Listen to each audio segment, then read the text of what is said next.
I decided something this week. I decided that I'm going to live there. Now, not out there in all of the noise. Right here. This little hoop I stand in represents the world I live in. Not the world that the news tells us to fear. Not the world of shouting and panic and endless distraction. The world I choose to live in. Children understand this instinctively. When they step into a hoop like this, they aren't worried about politics or markets or headlines or bills or. They're simply playing. They're trusting. They're living in wonder. Now, before anybody worries, no, I have not lost my mind. Not any more than usual. But something interesting happened this week that made me start thinking about childhood again in new ways. Last Sunday was Talk 1, exploring finally that sacred symbol of the hoop. And rather than going the expected route and talking about its indigenous or spiritual significance, what came for me when I sat down to begin writing about it was the hula hoop. And we talked about the rhythm of it and how it only stays up when you stop trying to control it and you just move naturally. Right? Because children understand that instinctively as well. They don't overthink this thing. They don't analyze their technique. They don't worry about how they look. They just move and somehow it stays spinning, defying gravity as they dance. Somewhere along the way, most of us forget how to live like that. I'm going to relearn this hula hoop by the end of the month. This week, I started noticing something about the way that children and animals, specifically a certain group of cats, about how they experience the world. And then Friday happened, which further shaped today's talk. Because I was at my mom's house, my parents' house, it's not solely hers. And I was helping, get things ready for my dad and get him good and going because he's still recovering. And while I was there, I asked them what they thought that we should show for movie night, which for those of you who don't know, and those of you online, that is the first Friday of every month is movie night. And I had no plan, as per usual. And I said to both of them, what is the most deeply spiritual film you've ever seen? And this will entirely explain to you why I am the way that I am. My mom thought for a minute and she said, I can't think of any film in particular, but the original Charlie and the Chocolate Factory might be good. Now, I've seen that movie before. Many, many times before. I actually discovered that I knew most of the lines verbatim. So I've seen it a lot. But driving over here that night to start setting things up, something suddenly struck me. That movie might actually be one of the most spiritually relevant stories for the world that we're living in right now. Because the chocolate factory is basically our modern world. It's dazzling and it's overwhelming. There's more technology, more stimulation, more information, more entertainment than any generation in human history has ever experienced. Everything is bigger and faster and brighter. Has anyone here not seen that movie before? Yeah, that's what I thought. You haven't seen it? Ooh, sweetheart. We're going to watch the movie. Okay. For those of you online, and for my dear friend Q down there, the story, it's actually Willy Wonka and the Chocolate Factory, and it is about a mysterious candy maker who hides 5 golden tickets in chocolate bars all around the world. And the children who find those tickets, they win the chance to tour his incredible factory. And that is a place where no one has been allowed to enter for countless years. And they would win a lifetime supply of chocolate. 5 very different children win the tickets, including a kind and humble boy named Charlie. As they move through the factory, each child's beliefs and movements begin to show. Greed, impatience, and selfishness cause the others to fall along the way, but in the end, Charlie's honesty and goodness reveal that the whole adventure was a test, and he's chosen to inherit the factory. That is the story in a nutshell, but let's look more deeply. So 5 children walk into the same miraculous place, but they don't experience the same world. First, there's Augustus Gloop. His response to abundance is simple: consume everything. Grab it, eat it, take it in, make sure whatever it is yours. Never stop long enough to ask why. Never stop long enough to notice what it's doing to you or what you're doing to it. And then there's Mike TV. His response to all of the movement and noise is to disappear into screens. I don't know anybody who does that, do you? No? Yeah. Reality becomes too much, so he lives inside stories created by somebody else, never quite letting real connection break through the noise. And then there's Violet Beauregard. She doesn't escape the world, she competes with it. Everything becomes an obsession. Winning, achieving, perfecting, collecting. The best of the best is her mantra. If you remember, even gum becomes a performance, right? She and her best friend Cordelia are trying for the world record. Anything that she can do to avoid allowing stillness. And then there's Veruca Salt, that dear divine child. Her response is very simple, and it's one we may be familiar with. Demand everything, right? I want it now, she says. More attention, more control, more noise, and somehow, no matter how much she gets, the emptiness never fills. 4 children, 4 separate but very common fear responses to an overwhelming world. And then there's Charlie. Charlie Bucket. He grew up in a tiny house without much money, not much stuff, but his world is full of something else entirely. Family, gratitude, time together, love. So when Charlie walks into the same factory, he doesn't experience chaos.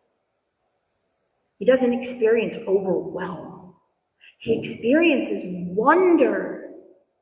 It's the same place. But for Charlie, it's a completely different world. So what happens to our young heroes, each responding differently and somehow predictably to the new incredible environment?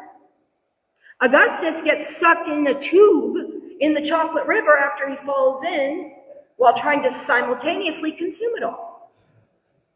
Mike TV ends up shrunken down to the size of a stick of gum and inserted into his mother's handbag after insisting that he wanted to be the first human transported by television.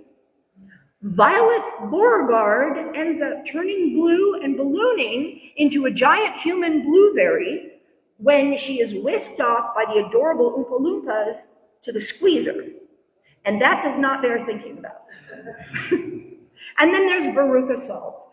And she screams that she wants it all now, and then drops through the rotten egg hatch into apparently the incinerator, which is conveniently only lit every other day. So she has a fighting chance-ish.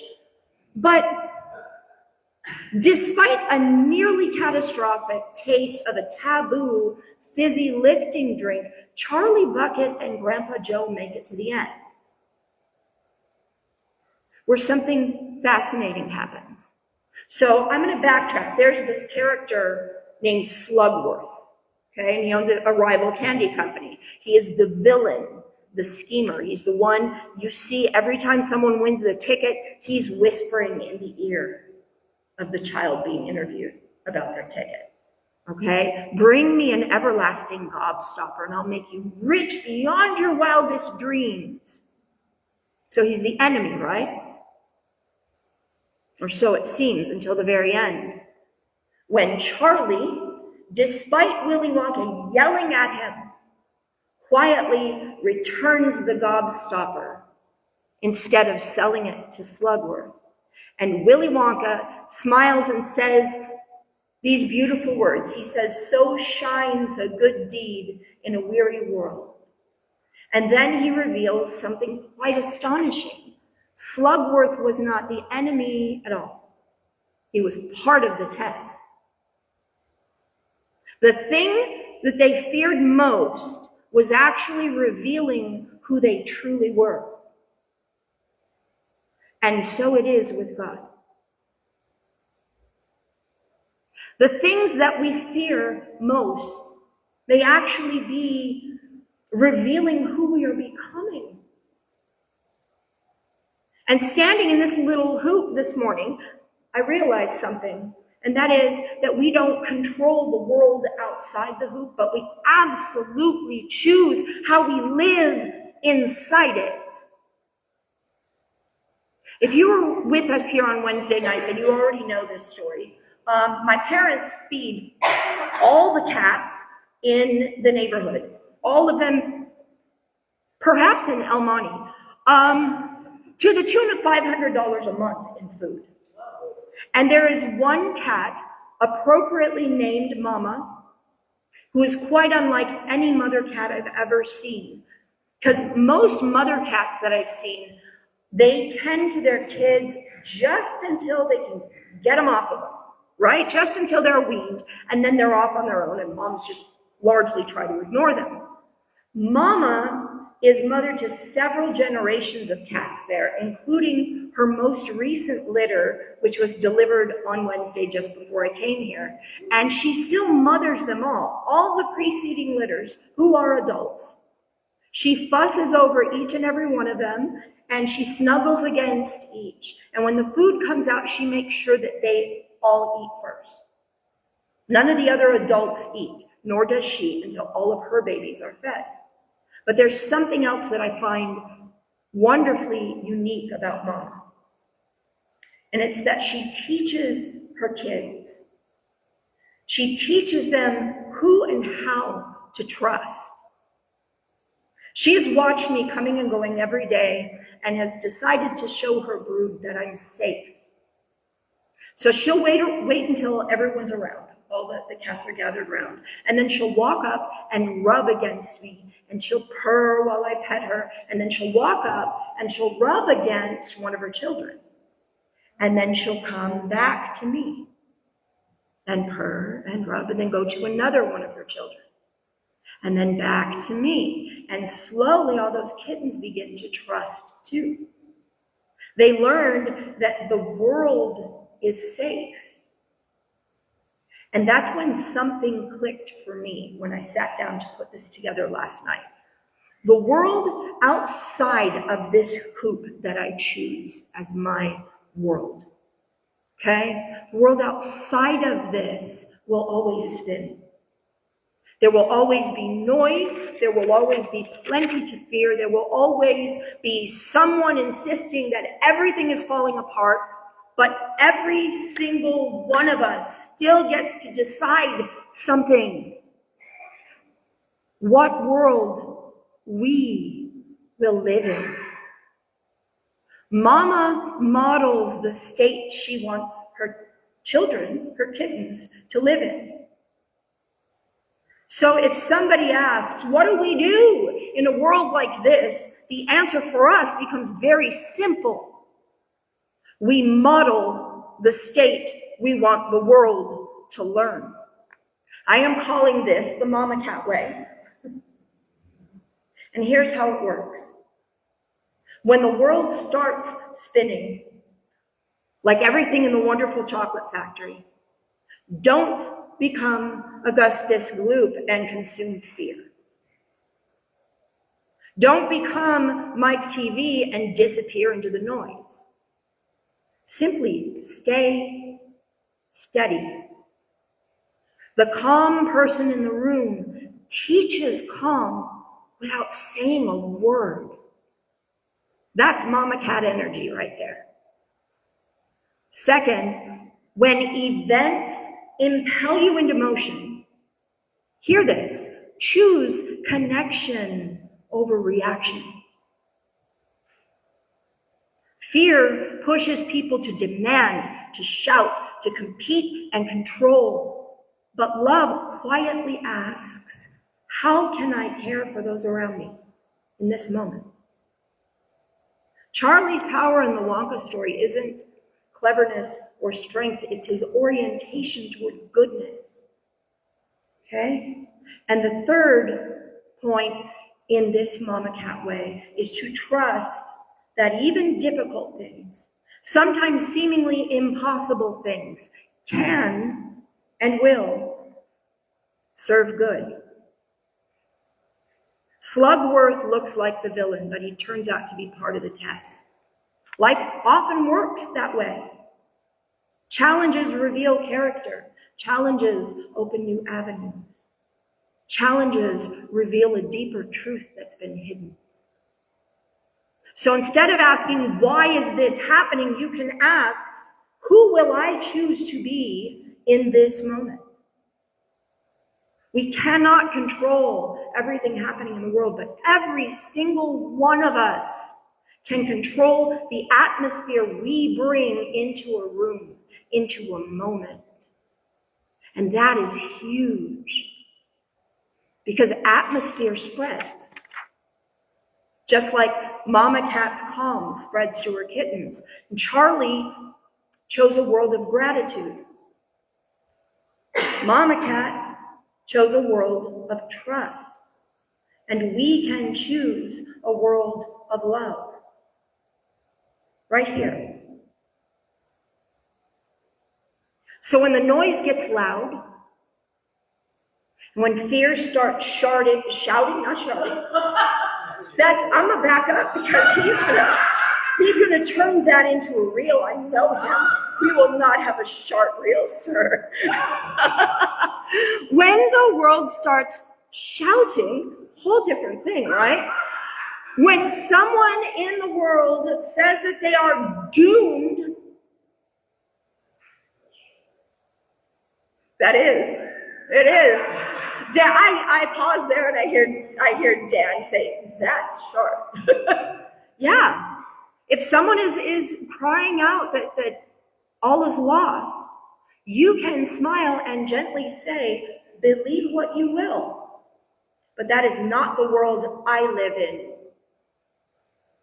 And then go live the world you know is possible. Teach love the way Mama Cat does, by being it. Because this final world, it's going to keep spinning around. The question is whether we remember our rhythm. So this week, be the Mama Cat. Amen.